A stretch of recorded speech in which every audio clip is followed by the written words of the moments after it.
T'as remarqué que dans audiovisuel, audio vient avant visuel. Et quand on fait de la vidéo, le son, c'est souvent la partie la plus galère. D'ailleurs, la prise de son, c'est un métier à part entière. Mais avec ça, plus besoin d'être un pro pour avoir un son de qualité pro. RIP les ingé sons.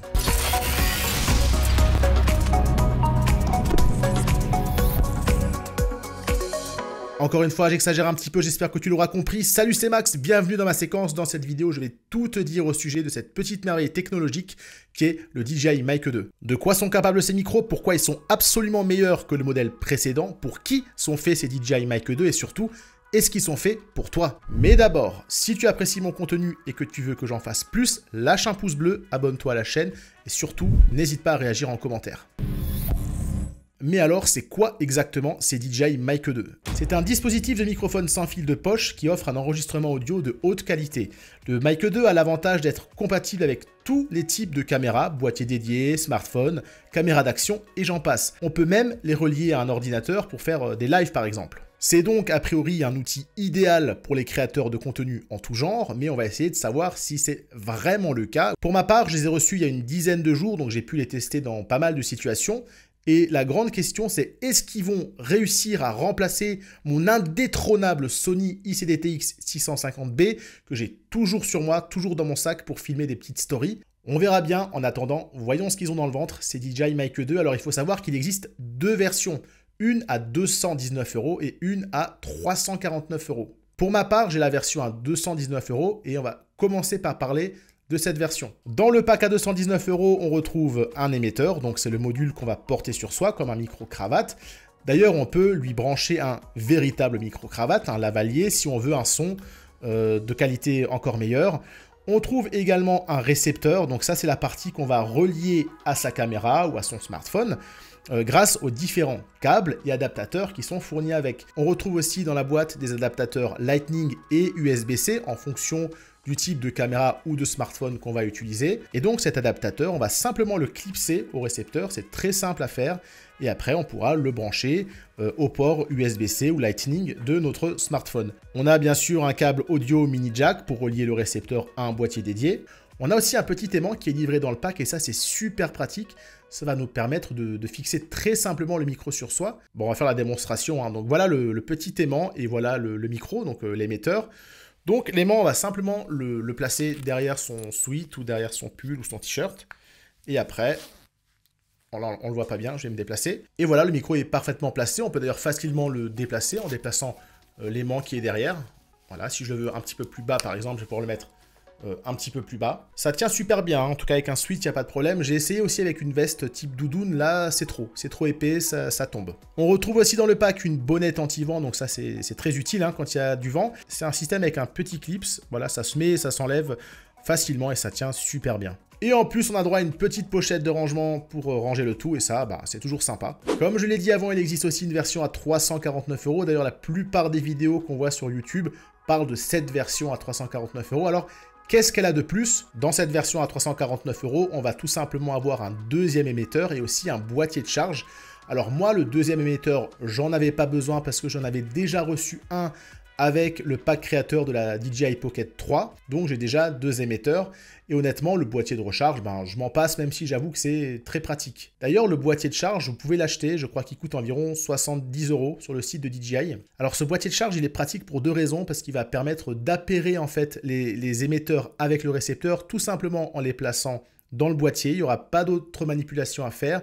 Et en plus, ça permet de recharger les émetteurs et le récepteur, tout simplement les plaçant dans le boîtier. C'est exactement le même système que les AirPods. Et pourquoi il peut être intéressant d'avoir deux émetteurs? Donc là, ça va dépendre de chacun. Ça peut être intéressant pour des personnes qui font souvent des interviews, par exemple, ou alors si tu fais souvent des vidéos à deux. Bref, on va s'intéresser de plus près aux caractéristiques techniques de ces petites bestioles. Tout d'abord, l'autonomie, elle est de 6 heures pour l'émetteur et le récepteur et jusqu'à 18 heures avec le boîtier de charge. Donc, je rappelle, c'est le même principe que les AirPods d'Apple. La distance de transmission maximum entre émetteur et récepteur est de 250 mètres dans un environnement dégagé et sans interférence. Et ça permet de sacrément s'éloigner de la caméra pour parler. Point très intéressant, on va avoir plusieurs possibilités d'enregistrement. On va pouvoir enregistrer une piste en mono avec un seul émetteur, en stéréo Et aussi, on va pouvoir enregistrer en mono et avec une deuxième piste de secours qui est à moins 6 décibels. Le principe d'une piste de secours, ça va être de pouvoir rattraper au montage s'il y a eu une saturation dans le son. Et on va pouvoir comme ça jouer avec les deux pistes pour rattraper les petits problèmes. Mais en vrai, cette piste de secours, on va même pas en avoir besoin sur ces DJI Mic 2. Il y a une fonction bien plus intéressante, on va le voir après. Mais d'abord, parlons de la fonction de réduction intelligente du bruit qui s'active en appuyant une fois sur le bouton Power du transmetteur. On peut également le faire depuis le récepteur en naviguant dans le menu. Il faut savoir quand même que cette fonction de réduction de bruit ne marche pas lorsque l'émetteur est relié en Bluetooth à un smartphone. Par contre, elle marche quand on utilise l'enregistrement interne de l'émetteur. Car oui, le Mic 2 permet aussi d'enregistrer le son à l'intérieur de l'émetteur, et ça c'est super pratique. Grâce à une mémoire interne de 8 Go, il dispose de 14 heures d'enregistrement en 48 kHz à 24 bits. Il est temps de parler de la meilleure fonction que possède cet appareil et qui le rend absolument génial. Je parle de l'enregistrement en 32 bits à virgule flottante. Si tu comprends pas ce que je dis, t'inquiète pas, je vais tout expliquer. Pour faire simple, le 32 bits à virgule flottante est au son ce que le RAW est à la photo ou le log à la vidéo. Ça permet de capturer un son avec un maximum d'informations. On obtient donc un son qui est toujours exploitable. Sans cette fonction, avec un micro quelconque, si on parle trop fort dans le micro, le son sature et ça c'est irréparable en post-production. Et si on a mal réglé le gain ou qu'on parle pas assez fort, là aussi c'est très difficile à rattraper. Avec le 32 bits, on n'a plus du tout besoin de se soucier de ça pendant le tournage puisqu'on peut tout moduler pendant la post-production. Le DJI Mic 2 peut enregistrer en 32 bits à virgule flottante uniquement dans la mémoire interne de l'émetteur. Par contre, on peut cumuler cet enregistrement en 32 bits dans la mémoire interne et la prise de son normale en sans fil par le biais du récepteur. Autrement dit, c'est encore là la meilleure solution pour créer une piste de secours, c'est d'utiliser le Mic 2 en micro sans fil et en plus d'utiliser cet enregistrement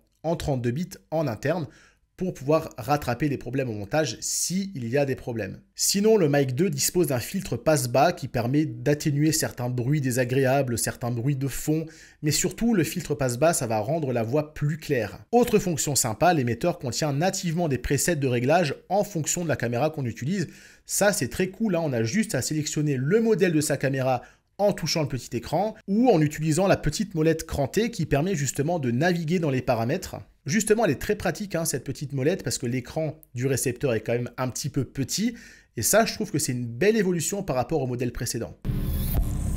Et justement, quelles sont les améliorations de ce DJI Mic 2 par rapport au modèle précédent? Alors, surtout, la meilleure des évolutions, c'est quand même le 32 bits à virgule flottante. Il y a un nouveau design, les émetteurs sont en partie translucides. Il faut savoir aussi qu'il existe une version blanche, ça peut servir notamment quand on filme des mariages. Et aussi, il y a un nouveau design au niveau du récepteur avec la petite molette dont on parlait juste avant. Il y a une meilleure autonomie, on passe à 18 heures avec le boîtier au lieu de 15 pour la version précédente. Grande nouveauté aussi sur cette deuxième version, c'est la connexion Bluetooth directe avec les caméras et avec les smartphones.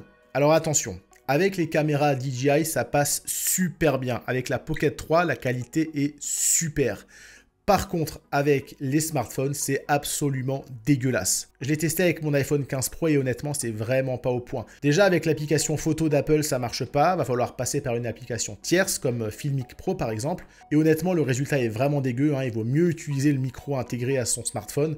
Le résultat sera meilleur. Peut-être que tout ça s'améliorera au fil des mises à jour, on verra bien. Sinon, de manière générale, il y a une amélioration au niveau de la qualité d'enregistrement. Alors ça, c'est DJI qui le dit. Moi, j'ai pas eu la première version, donc je peux pas, on va dire, faire la comparaison. Mais on va les croire sur parole. Et justement, ce qui nous intéresse le plus dans tout ça, c'est quand même la qualité sonore des micros. Donc à partir de maintenant, je vais mettre mon micro de podcast de côté. Donc à partir de maintenant, c'est le DJI Mic 2 qui prend le son. Alors, j'utilise l'enregistrement en interne, hein, je ne l'ai pas relié en sans fil à ma caméra et je te laisse juger de la qualité du son. Alors moi, personnellement, je trouve la qualité sonore tout à fait louable. On est au niveau en fait d'un micro-cravate lavalier qu'on relierait à un enregistreur. C'est vraiment, vraiment pas mal. Par contre, comme je l'ai dit avant, la DJI Pocket 3 n'a pas besoin du récepteur. En Bluetooth, ça marche vraiment super bien, hein. Je te montre un petit passage que j'ai filmé avec la Pocket 3 et le Mic 2 dans une précédente vidéo. Pour l'instant, c'est toujours les micros de l'Osmo Pocket 3 qui prennent le son. Je vais appuyer sur la touche d'appairage Et voilà, le DJI Mic 2 est maintenant appairé et à partir de maintenant, c'est donc lui qui va prendre le son. Et étant donné que là, je suis en train de tourner la vidéo et que je ne suis pas encore en train de faire le montage, je ne me rends pas encore compte du résultat, mais j'imagine que la qualité sonore est quand même meilleure avec le DJI Mic 2. Donc là, je suis en train de filmer avec l'iPhone 15 Pro et c'est le DJI Mic 2 qui prend le son. Alors, je précise bien que je ne l'ai pas relié en Bluetooth, mais que j'ai branché le récepteur sans fil à mon iPhone. Encore une fois, je te laisse juger du rendu sonore, mais pour ma part, je trouve que c'est tout à fait louable, comme je l'ai dit avant. Étant donné que j'ai activé la réduction de bruit avec le premier enregistrement en interne et avec le récepteur relié à l'iPhone, je voulais quand même te donner un aperçu de la qualité sonore sans la réduction de bruit. Donc ici, j'enregistre ma voix en interne directement dans l'émetteur en 32 bits à virgule flottante. Tu constateras par toi-même que le rendu est quand même meilleur lorsque la réduction de bruit est désactivée. Personnellement, je n'utilise pas la réduction de bruit intelligente, puisque comme toutes les réductions de bruit intelligentes, elles dégradent le son. D'ailleurs, vraiment, je conseille à personne d'utiliser ce genre de système. Pour le moment, c'est pas encore au point. Je préfère retoucher le son en post-production s'il y a eu des problèmes avec des bruits environnants. Maintenant, je peux comprendre que tout le monde n'a pas le temps ou les compétences pour faire ça en post-production. Et à ce moment-là, ça peut être utile, mais attention quand même, le son est vachement dégradé par cette réduction de bruit intelligente. Maintenant, venons-en à la question centrale de cette vidéo. Pour qui est fait ce DJI Mic 2 ? Pour toutes les personnes qui créent du contenu sur Internet. Ça peut même devenir le micro principal d'un créateur ou un micro secondaire si on préfère quand même avoir ce type de micro de podcast pour des vidéos face cam, mais ça peut parfaitement être un micro principal. Ce Mic 2 a l'immense avantage de pouvoir être relié à tous les types de caméras, smartphone, boîtier dédié, caméra d'action, ordinateur. C'est vraiment, je pense, un outil idéal pour les gens qui font du vlog, de la vidéo de voyage, ce genre de choses. Mais surtout, je pense que c'est un outil idéal pour des personnes qui travaillent seules et qui n'ont pas le temps de se prendre la tête avec le son. Bien sûr, ce Mic 2 sera aussi très bon pour des filmmakers professionnels, que ce soit pour filmer des mariages, pour faire des interviews, pour faire de la vidéo institutionnelle, des conventions, etc. Conclusion, est-ce que je le conseille, ce DJI Mic 2 ? Oui. C'est vraiment un très bon investissement pour des personnes qui créent du contenu régulièrement. Alors au niveau des points négatifs, j'avoue que j'ai du mal à lui en trouver. Il y aurait quand même des améliorations à faire. Ça serait bien que DJI, par exemple, améliore la connectivité Bluetooth, ou plutôt le rendu audio quand on connecte le Mic 2 en Bluetooth à un smartphone. Là, pour l'instant, c'est vraiment pas au niveau. Ça serait bien aussi d'améliorer la réduction de bruit intelligente parce que le rendu, pour le moment, n'est vraiment pas terrible. Mais j'ai pas trop d'espoir parce que, comme je l'ai dit avant, généralement, quand il y a ce genre de réduction de bruit, le rendu n'est vraiment pas bon. Ça dégrade beaucoup la qualité audio. Donc moi, je vais le garder, ce DJI Mic 2. Je vais l'utiliser autant pour des prestations professionnelles que pour créer du contenu sur YouTube ou sur Instagram. Et oui, il va remplacer mon Sony ICDTX650B pour filmer des stories. Si tu entends ce que je suis en train de dire maintenant, c'est que tu as regardé la vidéo jusqu'au bout. Et pour ça, je te remercie beaucoup. Je te dis à très bientôt. C'était Max. Ciao!